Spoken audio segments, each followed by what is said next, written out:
Halo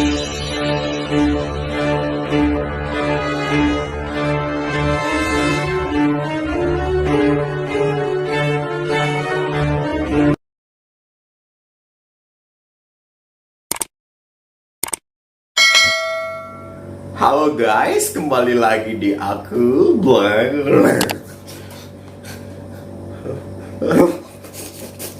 Oke. Hari ini sesuai dengan template yang saya sudah berikan, kita akan membahas cinta dan kedamaian sesuai dengan scientific research gitu loh. Kan sekarang ini lagi zamannya senangnya scientific research. Kalau nggak kalau nggak menurut sains dia nggak mau gitu, maunya sains. So guys, sebelum itu jangan lupa subscribe dan semoga kalian selalu baik-baik saja dalam keadaan love in mind, peace always. Oke, yang pertama, what is love? What it is love?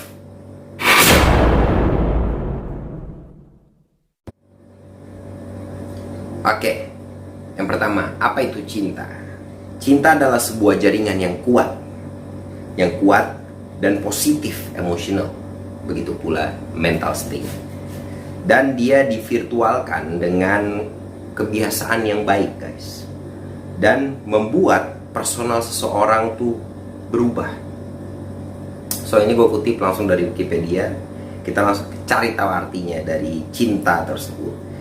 So, contohnya adalah ketika lo mencintai sebuah makanan. Nah, itu kan membuat efek ke kepala lo ya. Jadi lo mencintai sebuah makanan itu, cinta pertama lo pasti kalau misalnya lo makan, ya memang anak kecil kan misalnya apa, permen, coklat, or ice cream, or anything lah. So guys, love itu bisa jadi dua sisi, bisa positif, bisa negatif, dan itu dihadirkan oleh kebaikan seseorang terhadap lo, begitupun gairahnya terhadap lo bagaimana, dan apa yang dia perbuat kepada lo, affection. Dan menciptakan sebuah morality dan menciptakan sebuah keegoisan. Ya, keegoisan di sini. Yang menghadirkan obsesif. Jadi gini contohnya, kalau nggak ngerti. Jadi pas lo kenal sama orang, lo dekat, lo asik sama temen lo. Nah suatu saat temen lo main sama temen yang lain dan lebih dekat sama yang lain, timbullah rasa obsesif. Begitupun juga pacaran biasanya. Itu maksud dari yang tadi. So guys, dari sini kita udah ngerti ya bahwa cinta ini, itulah artinya gitu. Yang tadi gue jabarin. Kalau lupa silakan back ke belakang.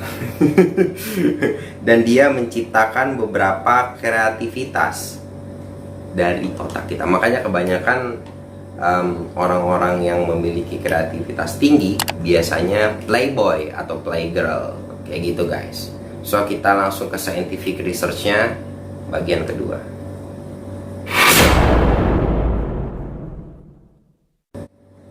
Ya, di bagian kedua, bagaimana menurut sains? Jadi scientific researchnya, emosi itu sangat meningkatkan sebuah emosi gitu. Maaf guys. Dikutip dari Color Wheel of Theory of Love, defines three primary. Jadi ada 3 primer cinta yang di research, yaitu the triangular theory of love suggest. Yang pertama intimacy, passion, dan komitmen. Ya, komitmen. Nah, dari sini sebenarnya sudah kita bisa baca intimasi itu keintiman, passion itu kegairahan, dan komitmen. Itu menurut scientific research. Ya, kalau kurang ngerti, intimasi itu intimasi, keintiman gitu loh. Jangan dijelasin yang itu udah pasti paling pada mengerti. Nah, kegairahan itu biasanya kecocokan. Sebuah kecocokan itulah hadirnya cinta dari scientificnya. Baru yang terakhir sebuah tadi apa? Komitmen. Itu yang bisa menghadirkan cinta. 3 hal tersebut. So guys, kita ke riset yang nyata sekarang. Bagian ketiga.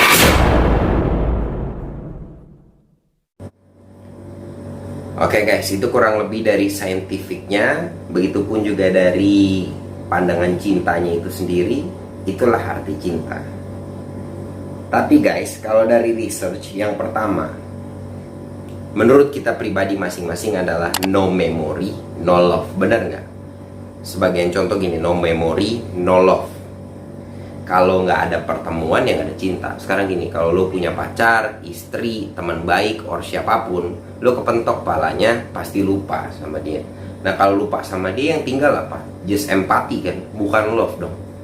Empati itu misalnya kalau dia ngelakuin hal yang buat kita tersentuh hatinya, tapi bukan sesuatu yang lahir dari memori. So, di saat pertama adalah no memory, no love. Itu. Terus yang kedua, love is only in mind. Bener nggak?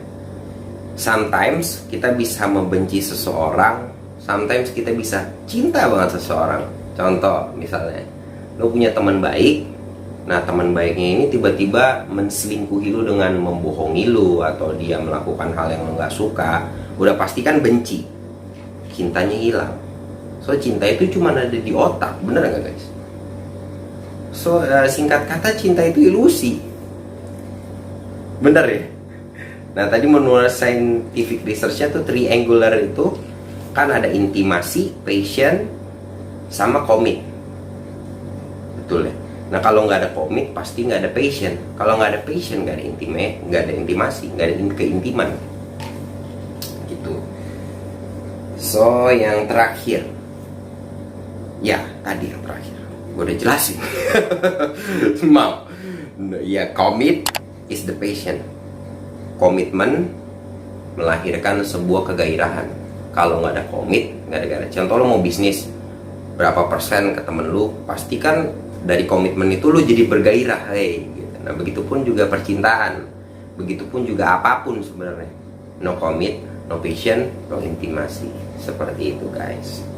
So itu riset nyatanya. Ya pada kenyataannya yang harus kita ngerti bahwasannya nggak ada orang menikah damai gitu, ya kan? Oke 3 bulan pertama, ya mama, ya papa. 2 tahun kemudian, 4 tahun kemudian, kopi. 7 tahun kemudian, kopi. Lu kalau marah-marah pakai otak dong. Marah-marah kagak pakai otak. Emangnya saya jadi bini kurang apa? Di sini udah setia. Lu aja kirim uang kagak. Duit lu kemana? Buat ngewedok? Heeh. Iya kagak kirim uang gimana? Setiap hari kamu minta 1 juta, 2 juta, kamu aku transfer. Kamu marah, otak kamu di mana, pikir dong. Gimana aku mau gitu. Bener, kenyataannya kayak gitu.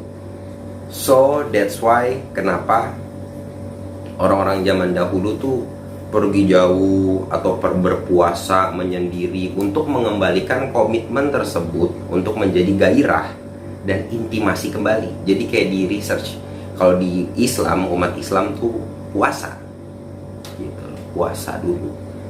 Oke guys, kita kerangkum.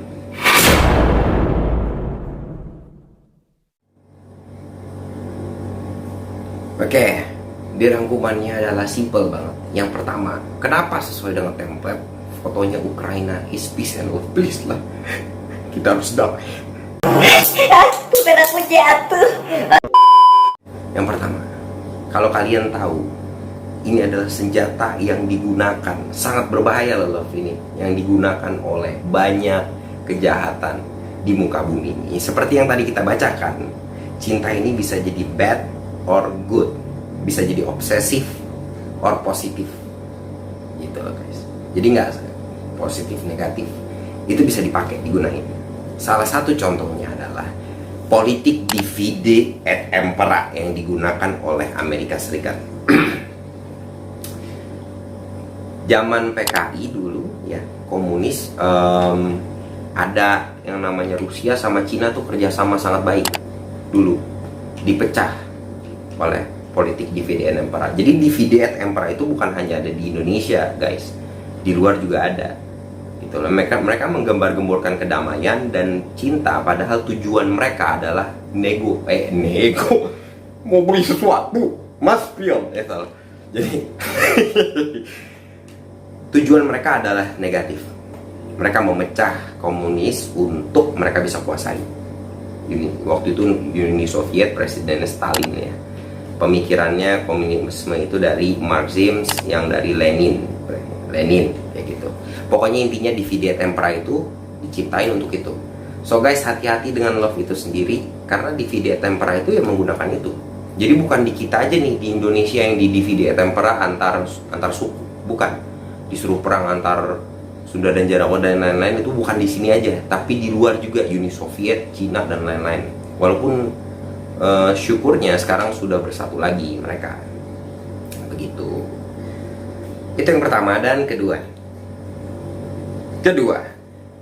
fitnah Dajjal. Seperti di video ini gue udah jelasin masalah fitnah Dajjal itu, selalu gue balikin lagi ke sana. Kenapa? Karena memang ya itu yang sangat berbahaya guys. Gitu loh. Mereka menggunakan cinta. Jadi seakan-akan yang tadi gue bilang cinta ini cuma ada di otak, tanpa adanya komitmen, pasti gak ada gairah, pasti gak ada intim, gitu loh. Pertama komit dulu lah, kalau nggak komit ya sulit, gitu loh. Itulah yang menimbulkan sebuah perselingkuhan di mana-mana dengan alasan udah nggak cocok, gimana nggak cocok, kalau nggak ada komitmen ya pasti nggak cocok, pasti nggak ada kegairahan, kayak gitu kurang lebih. Nah, apa hubungannya dengan fitnah Dajjal ini? Salah satunya kita lebih mencintai keluarga kita dibanding umat manusia, itu juga nggak boleh. Karena belum beriman kalau orang nggak mencintai Tuhan dan Nabi Muhammad daripada orang-orang lain, gitu loh. Kenapa itu? Itu untuk membunuh ilusi guys. Itu untuk membunuh ilusi. So kita bakal ngebahas di next point. Intinya fitnah Dajjal ini sangat berbahaya, yang berbau dengan kebebasan, dengan berbau ya intinya adalah freedom and love and peace, gitu loh. Sedangkan yang kita tahu pemerkosaan di mana-mana, pembunuhan di mana-mana, kemiskinan di mana-mana, dikarenakan apa? Dan apa tuh? Tahu lah ya. Poin ketiga. Ya, poin ketiga sangat masuk dengan yang disebut, sudah banyak banget gue sebutin, kenapa wanita adalah fitnah yang sangat berbahaya. Dikarenakan wanita itu memiliki cinta yang sangat tinggi, sangat besar. Nah, kalau tidak dibatasi dengan logika, mereka mati komitnya. Mereka hanya merasakan keintiman dan kegairahan, tapi mereka tidak bisa merasakan komit kepada siapa, kayak gitu. So kita bukan ngikutin mereka, tapi kita malah mengarahkan mereka dan menjaga mereka, gitu loh. Bukan berarti juga kita menginjak-injak mereka ya. Mereka itu salah satu makhluk yang memiliki hati yang luar biasa, gitu. Dan kita semua laki-laki, surganya ada di telapak sikil ibu. Surga di telapak kaki ibu, itulah hadis Nabi Muhammad. Jadi jangan mengenyek perempuan. Tapi menurut gue pribadi, yang tadi di poin kedua adalah fitnah Dajjal, itu malah mengenyek perempuan dengan kebebasan. Katanya bebas freedom, guna bikini di mana-mana, itu malah ngenyek nggak sih guys? Ya kan, dikasih kebebasan boleh keluar jam 12, ujung-ujungnya apa? Pemerkosaan di mana-mana, ya kan? Habis itu ketemu cowok hidung belang, ya kan? Bahaya nggak tuh? Nah, itulah fitnah Dajjal. Bye-bye guys. So, yang dimaksud fitnah ini karena mereka yang tadi gue bahas di pertama, bahwa cinta itu bisa jadi positif, negatif, bisa jadi obsesif, ataupun jadi mentalitas yang positif. Karena perempuan lebih ke egonya, yaitu keintimannya. Apa tuh intim? Ingin memiliki. Itulah kenapa dibilang fitnah. Dia ingin memiliki, ini punya gua. Salah satu contoh dari riwayat, Adam pas mau meninggal, Nabi Adam pas mau merem bangun lagi. Kenapa bangun lagi? Pas Hawa ngomong, kamu meninggal, Mas. Hawa, kan kita di atas ketemu. Jangan bikin anak-anak saya bingung cari nabi setelah saya ya. Nggak boleh nangis kayak nggak punya iman gitu. gituin. Itu contohnya guys. So ke next point, keempat, ilusi. Ya, ilusi. Cinta itu ilusi. Jadi ilusinya simpel gini, nggak ada memori, nggak ada cinta, nggak ada komitmen, perselingkuhan, nggak ada kegairahan, nggak ada keintiman, begitu kan? Nggak ada komit istilahnya. Jadi ini hanya ilusi. Nah, jangan sampai mau kita sebagai lelaki dibodohi oleh ilusi, gitu loh. Apa ilusinya? Lebih sampai lu bisa korupsi untuk anak bini lu, apalagi mohon maaf nih, sampai ada orang korup cuman untuk sekolahin anaknya di Amerika, ujung-ujungnya di Amerika rusak, bukan jadi orang malah jadi rusak gitu loh. Dipakai duit korupnya untuk hal yang nggak bener. Ya begitu contohnya. Kebodohannya adalah dia ingin mengamankan keluarganya tanpa memikirkan yang dia copet itu berapa keluarga. Itu salah satu ilusi, pembodohan dari fitnah-fitnah. Jadi hati-hati guys. Itu di poin terakhir, belum terakhir, yang terakhir. Iya, poin terakhir adalah love is just in one spot. Love is just in one spot, maksudnya satu spot, yaitu Bismillahirrahmanirrahim bagi Muslim. Kalau bagi Kristen Bapak kami, atau bagi Hindu adalah apa? Intinya kalau gue taunya gue yang Muslim, Bismillahirrahmanirrahim. One spot itu adalah ke Tuhan. Dari ke Tuhan baru ke manusia, bukan dari ke manusia ke Tuhan. Karena kalau ke Tuhan kita nggak mungkin menge-breakdown kita punya komitmen terhadap Tuhan, benar nggak? Kalau kita udah komit sama Tuhan, kita nggak mungkin menselingkuhi kita punya pasangan, dan kita pasti tahu cara-caranya membuat diri kita bergairah kembali dan memberikan keintiman yang luar biasa. So guys, I think itu aja untuk hari ini. Dan terima kasih untuk yang menonton. Bagi kalian yang ingin komen silahkan komen. Dan sedikit aja tambahan, janganlah jadi korban propaganda Amerika guys. Gue nih American people banget. Gue suka dengan kecerdasan American people. I'm American people, but hati-hati dengan fitnah-fitnahnya yang dibuat sama mereka. Kita ini makin kemari makin sadar bahwasannya kita sudah dibodohi dari cukup lama. Udah cukup lama dibodohi, dijauhi dengan kebenaran, dibodohi dan lain-lain, sehingga kita menjadi korban seperti Idul Adha. So guys, itu aja. Love in mind, peace always. I love you guys. Mohon maaf kalau ada salah kata. Bye.